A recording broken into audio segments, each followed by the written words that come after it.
for the record, name and designation, just to start with. My name is Albert Zeufack. I'm the Chief Economist for Africa at the World Bank. Albert, I watched your presentation this morning. Fascinating. This kind of a conference, what kind of opportunities does this present for somebody like you in terms of networking, in terms of finding out what else is going on the continent? Listen, my job is to produce research and analytical work to inform policy making across the African continent, but also to empower the business community to make the right decision.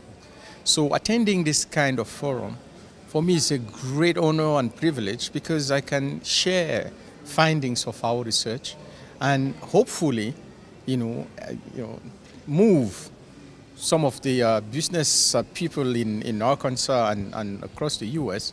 to make that decision to invest in Africa, to increase trade with Africa.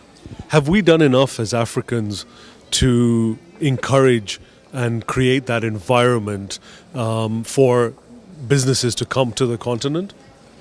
Well, if you look at the World Bank doing business indicators, what is clear is we're still far from the frontier, but we are improving very fast.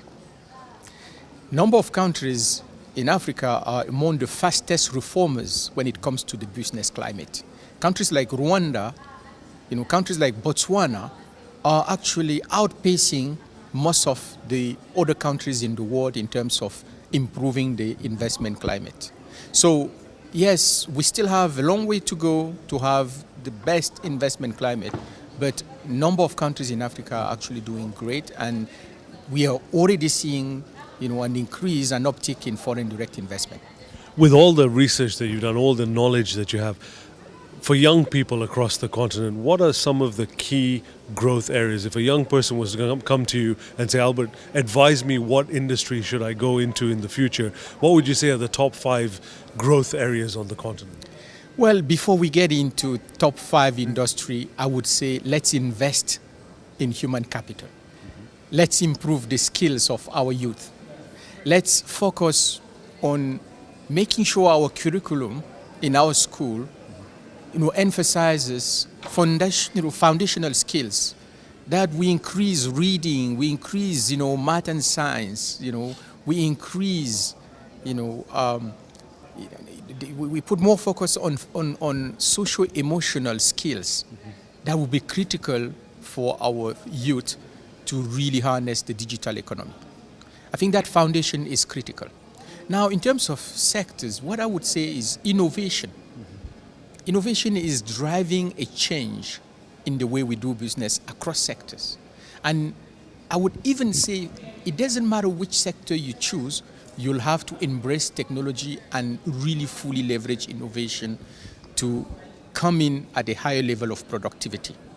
Now, on the continent, as we know, most of the growth is, led by extractives. But a number of countries are now moving into adding value to those commodities. A number of countries are setting up the right environment for diversification to take place.